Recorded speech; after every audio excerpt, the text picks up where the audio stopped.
Good afternoon. I'm out on a little walk and it is the first day of the year where it's actually been cold. It's down to 2 degrees today and I'm wrapped up for once. I've got a lot of layers on.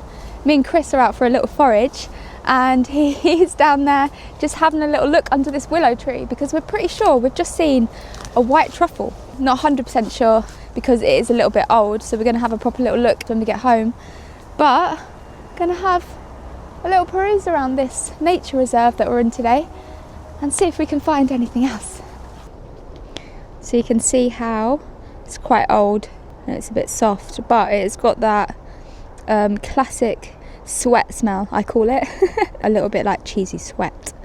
This Saturday we're actually going down to Sussex to go check out the Great British Truffle Festival. I'm quite excited. We're going to meet Joseph from Field Study down there and he's bringing Fern, his little truffle dog. And I think he's entering her into the truffle hound competition, which will be super fun to watch. They've got a microscopy workshop with Jesper. We've come to a dead end here, babe. So yeah, we could take the truffle down and see if he could identify it for us, which would be pretty cool.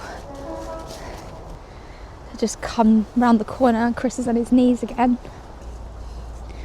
Whenever we see these little marks in the ground here, Chris just moves the leaves and has a little look at that patch to see if he can find anything.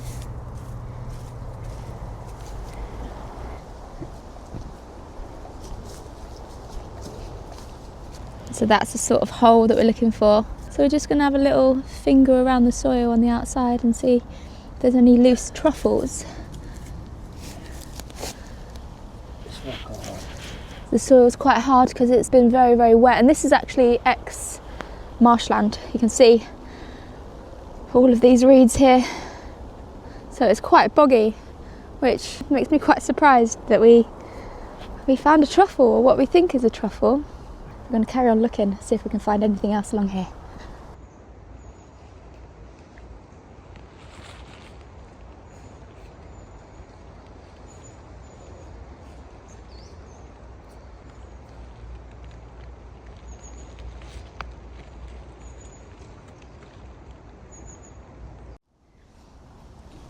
This looks like the crested coral fungi down here, which is quite a beautiful white coral fungi. Can you see this?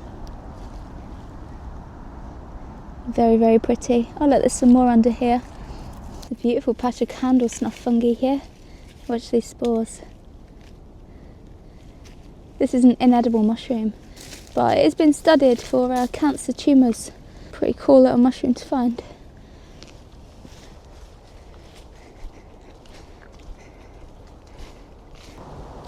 This is a really cool example of a woodland in transition. You can see how all of the birch trees are starting to come down and make way for all of these younger oak trees here, which will soon close up this canopy. The birch trees are pioneer trees and they're one of the first, alongside conifers, to colonise new land and provide all of the soil, or break down and provide all the nutrients and build up the soil to provide a habitat for all of these growing oaks, sycamore, and a couple of beech over there as well. Have you ever seen bigger or more plump hawthorn berries than this year? Look at this shrub. Thousands. Up here we've got a berry from the Golden Rose. Now these are edible berries, but they absolutely stink. Smell a bit like old socks, but they do make an okay jam. Oh, I just squished that all down my sleeve.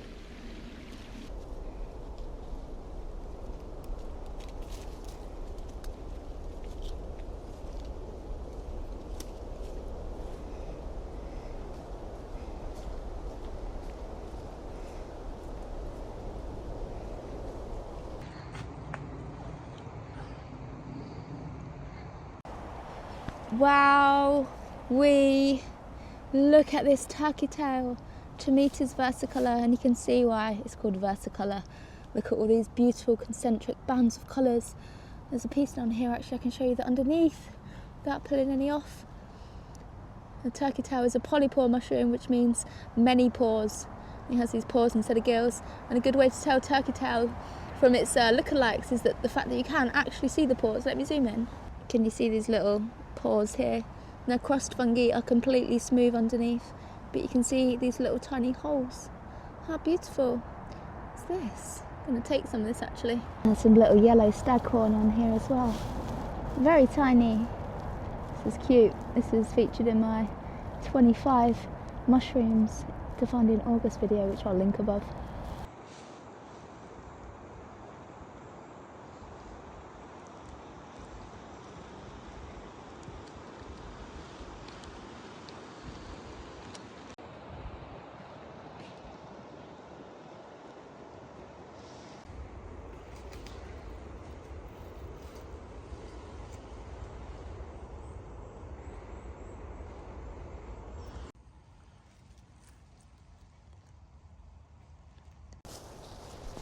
Oh my gosh, I wasn't expecting to see this right at the last scrimping hours of November.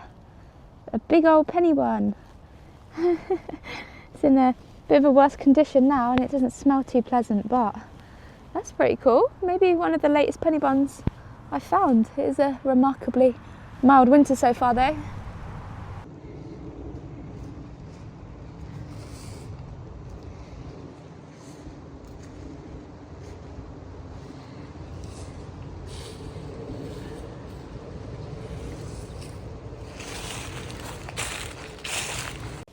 What the hell?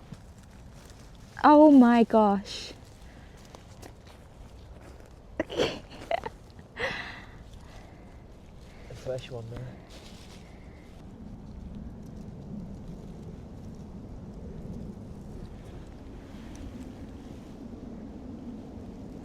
Have you ever seen a chunkier guy than this? And look at that beautiful undulating cap. How special is this?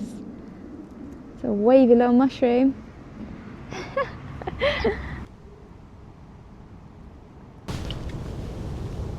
I just missed it. Right, I'll do one of these ones. I can't believe I just missed that on camera. The wind came and blew all of the spores out of this Buttercup, and it was really cool. And I just didn't get my phone out in time. God, that was beautiful, wasn't it? That was really cool. Oh, I'm gutted I missed that. I don't know what kind of Buttercup this is. It's got a red tinge to it. Buttercup isn't my speciality at all.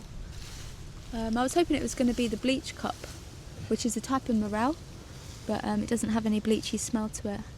I'll have a little Google when we get home. Might take a piece. These Mycenas. Is it Mycenas? Yeah, these are a type of Mycena.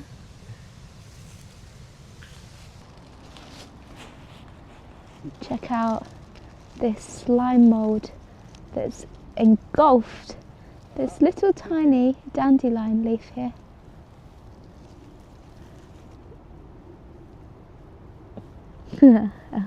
How cool is that? I do love slime mould. Slime moulds are part of their own kingdom, not part of the plant kingdom or the fungal kingdom. They are their own little creatures, super fascinating and super intelligent beings.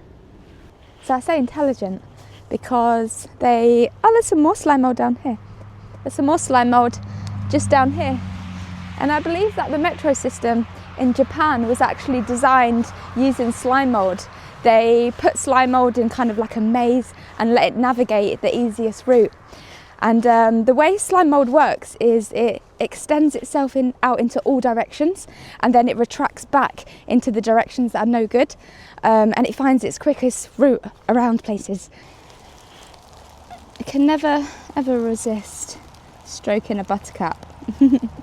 These are such a strange mushroom because they feel so wet. When you stroke them like this, you're convinced your thumb's going to be slimy or wet, and you touch it and it's completely dry. It's just so smooth. Really cool, and that's why it gets its name, the Buttercup, because it's got that greasy kind of cap feeling. And then these are edible, but they're not considered very choice by very many foragers. It's not one that we collect either. Cute though. Very common.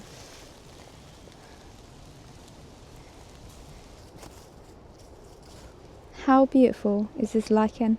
I'm going to take this little clump home that I just found on the floor and take a closer look at it. It's beautiful. This is a nice tree. We've got some oyster mushrooms just here, and then down at the base, the velvet shanks, Flammulina valutypes. These are a winter mushroom, and they last all through the winter actually. This is our wild version of the cultivated enoki, which you might see in some supermarkets.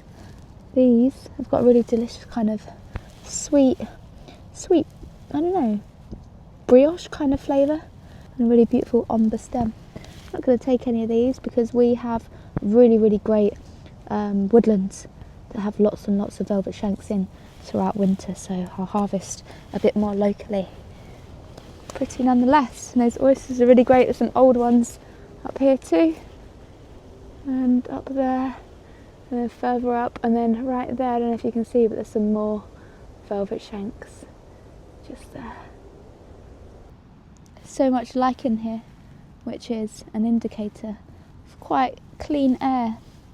Xanthoria, when it's yellow like this, means it's quite sunny wherever it gets quite golden. The sacred yew tree, the only real conifer you need to be cautious of in the UK. This is deadly toxic. Now the flesh, or the arils, is actually delicious.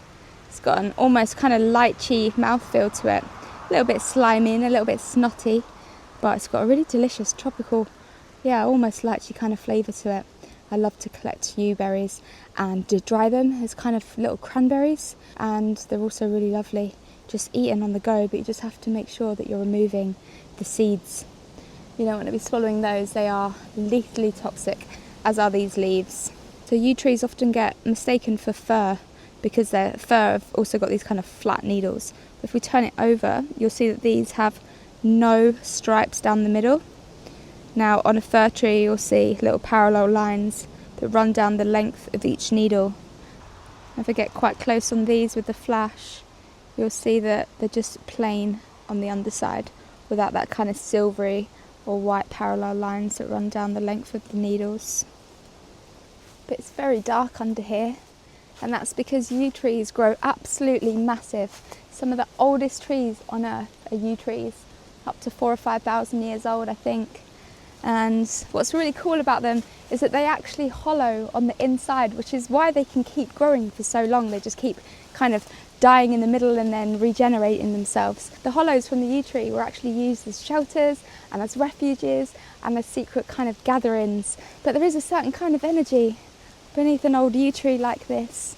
It's very dark, almost quiet. You can hear the rain just pattering down. There is a road quite nearby, so it's not all too quiet all the time, but under this yew tree it seems very still.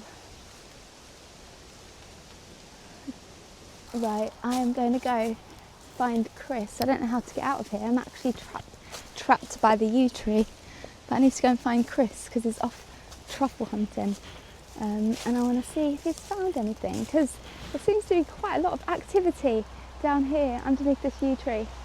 I'm going to have a little look myself actually before I go find him. I just uncovered a little patch of grubs that look like they're not long hatched. I guess this is what all of the animals are looking for, and then we're looking for their leftovers.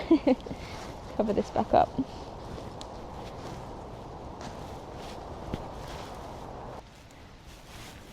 So I'm just having a little kind of finger around the disturbed patches of soil to see if there's anything that's been left behind by these animals. Now this soil is amazing. It is very crumbly and well drained. Have you had any luck? There's so many holes around here though. I was hoping that we might find something. Right, the weather has taken a bit of a turn now, so we're going to trundle back to the car and maybe go find a bit of a sheltered woods to go have a mooch around in instead.